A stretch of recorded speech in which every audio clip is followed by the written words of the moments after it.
Namaskar and welcome. I am Dhruvika Kanabar, presenting the lecture of Business Organization and Management, વાણિજ્ય વ્યવસ્થા અને સંચાલન, first year BCom semester 1. આપણે unit 3 આયોજન પ્લાનિંગનું discussion કરી રહ્યા હતા, જેમાં આપણે આગળના સેશનમાં આયોજન પ્લાનિંગના મહત્વ એડવાન્ટેજીસ વિશે વાત કરી. હવે આ સેશનમાં આપણે આયોજનની મર્યાદાઓ કે ટીકાઓ વિશે વાત કરીશું.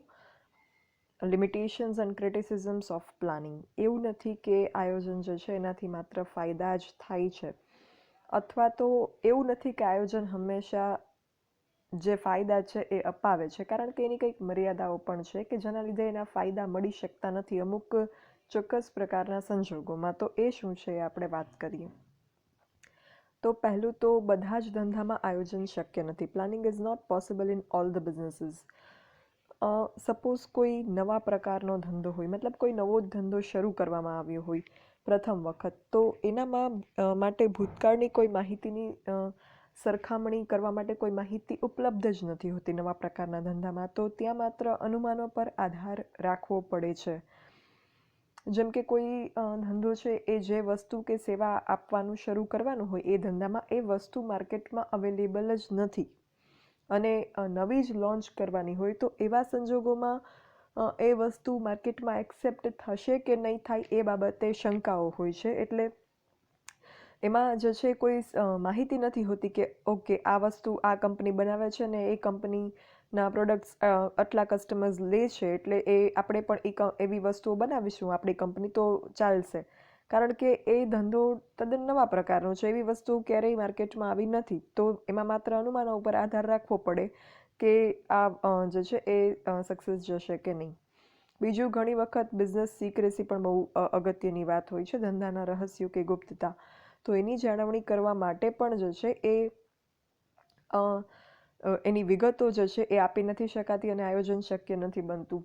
અમુક બાબતોમાં જે છે એના સિક્રેટ્સ, બિઝનેસ સિક્રેટ્સ અમુક હોય છે કે જે એ નથી કરતા ડિસ્ક્લોઝ.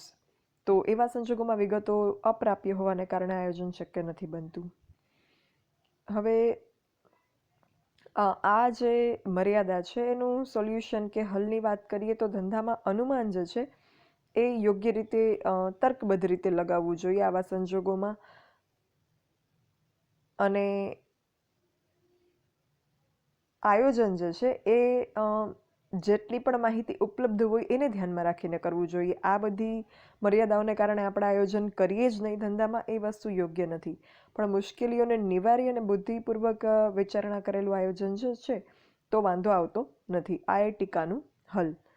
પછી બીજી મર્યાદા કે ટીકા કે પરિણામોની ચોક્કસાઈ નથી હોતી, કે આયોજનમાં 100% ચોક્કસ પરિણામો મળશે એવી કોઈ ગેરંટી જે છે એ હોતી નથી.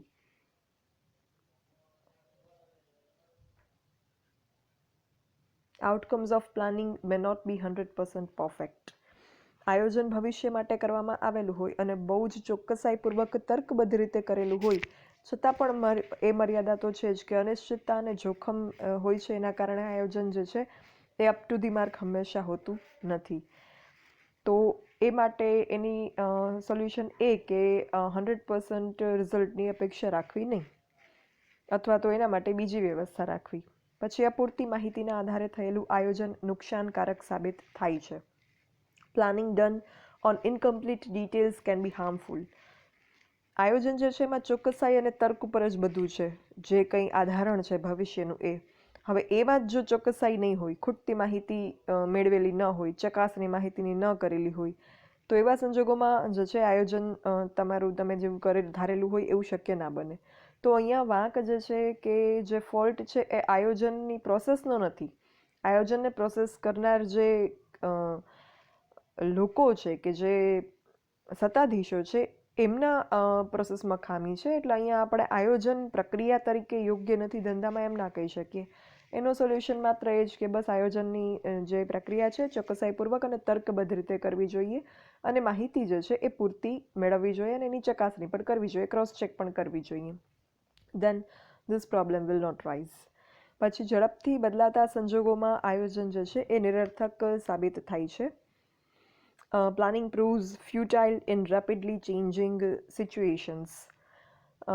જ્યાં પરિસ્થિતિ જે છે બહુ જ જલ્દી બદલાતી હોય ત્યાં આપણે પરિસ્થિતિનું અંદાજ ના લગાવી શકીએ, તો એવા સંજોગોમાં આયોજન જે છે એ નકામું નીવડે છે. આપણે રોડ પર ડ્રાઈવ કરતા હોઈએ તો આપણી આગળનું જે વ્હીકલ છે એની સ્પીડ, એનું જે એક પેટર્ન હોય ડ્રાઇવિંગની, મતલબ કે સ્ટ્રેટ જાય છે, ટર્ન લેશે, આમથી તેમ ચલાવે છે, એની સ્પીડ અને એની જે ડ્રાઇવિંગ પેટર્ન છે એને ધ્યાનમાં રાખીને આપણે આપણું વ્હીકલ ચલાવતા હોઈએ.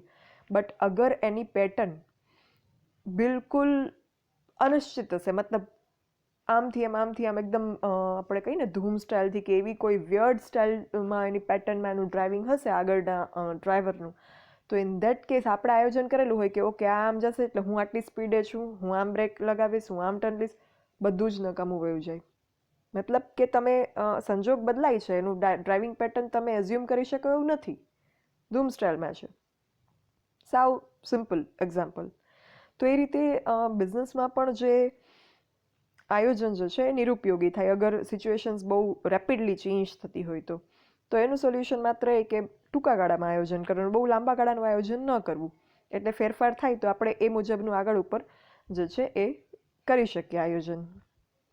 પછી આયોજન એ ખર્ચાળ અને લાંબી પ્રક્રિયા છે. Planning is an expensive and long process. Planning જે છે એ કઈ રીતે કરવામાં આવે તો ભવિષ્યનું અનુમાન ભૂતકાળની આધારે લેવામાં આવે, એના માટે માહિતીઓ ભેગી કરવી પડે, એનું એનાલિસિસ કરવું પડે, ઇન્ટરપ્રિટેશન કરવું પડે, યોજનાઓ ઘડવી પડે, યોજનાઓની સરખામણી મૂલ્યાંકન કરવું પડે, એમાંથી શ્રેષ્ઠ યોજનાની પસંદગી કરીએ, પછી અંકુશની પ્રક્રિયા કરીએ. તો જે આખી પ્રોસેસ છે એ કોઈ સામાન્ય વ્યક્તિ ના કરી શકે. It requires expert knowledge to go through this process, hall process. તો એના માટે આપણે એક્સપર્ટને નીમવા પડે, એ ખર્ચાળ છે. બીજું, આ પ્રોસેસ લાંબી છે તો ઇટ ઇઝ ટાઈમ કન્ઝ્યુમિંગ, સમય પણ વધારે લાગે. તો એનો મતલબ એવો નથી કે આપણે આયોજન કરીએ જ નહીં. જો નિષ્ણાંત હોશિયાર હોય તો ઓછા સમયમાં પણ આયોજન થઈ શકે. પછી કાબુ બહારના પરિબળો આયોજન નિસહાય બનાવે છે.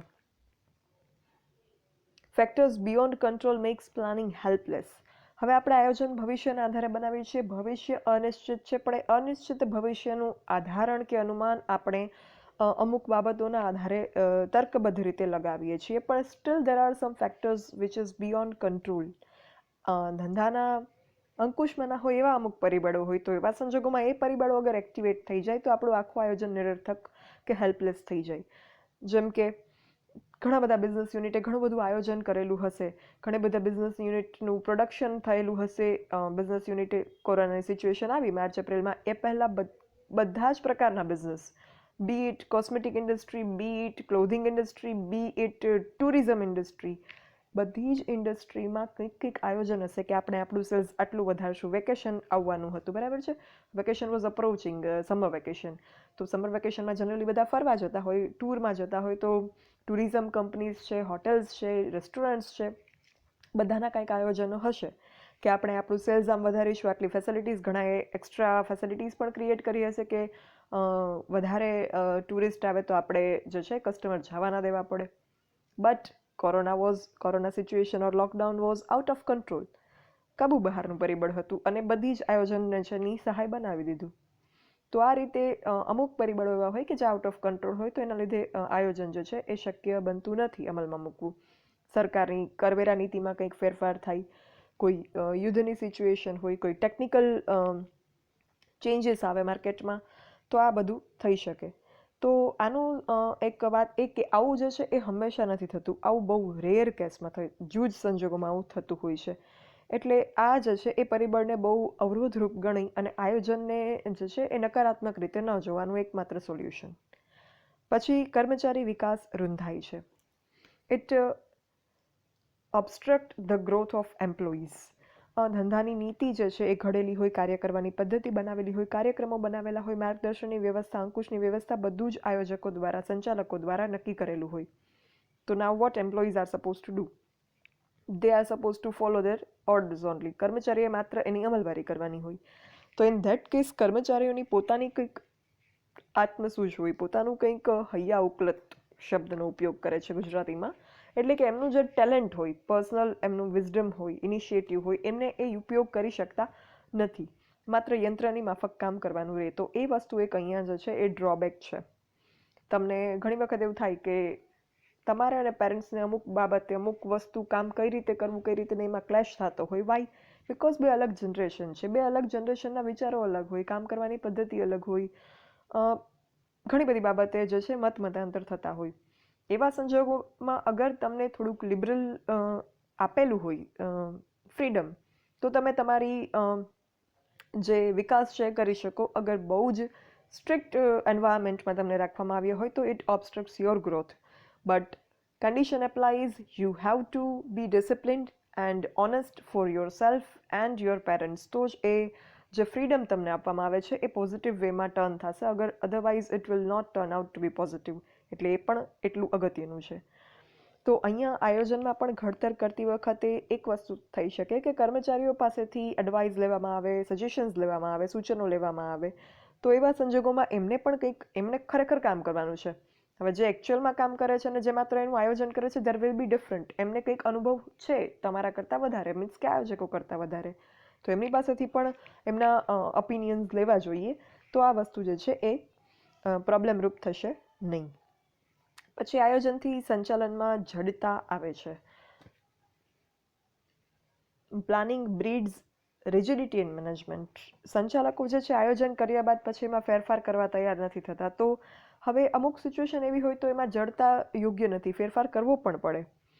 તો એ વસ્તુ જે છે એ થાય છે. તો આનો સોલ્યુશન એકમાત્ર એ કે આયોજન બનાવવું ખરા, પણ એને જે છે એ જડ રીતે એને વળગી ન રહેવું. સમય સંજોગોની સાથે એમાં પરિવર્તન, એમાં સુધારા વધારા કરવાની તત્પરતા અને રેડીનેસ રાખવી. તો આ પ્રશ્ન જે છે એ રહેશે નહીં.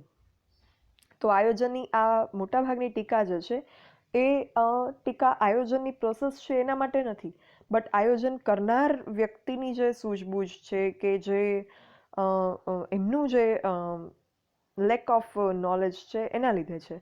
એટલે એને જો સુધારી લેવામાં આવે અને એક્સપર્ટ વેમાં પ્લાનિંગ કરવામાં આવે તો it will bring positive result to business or anywhere it is being conducted, એમ કહી શકાય. So that was all about limitations or criticisms of planning. આયોજનની મર્યાદા અને ટીકા એનો પોઈન્ટ જે છે અહીંયા કમ્પ્લીટ થાય છે.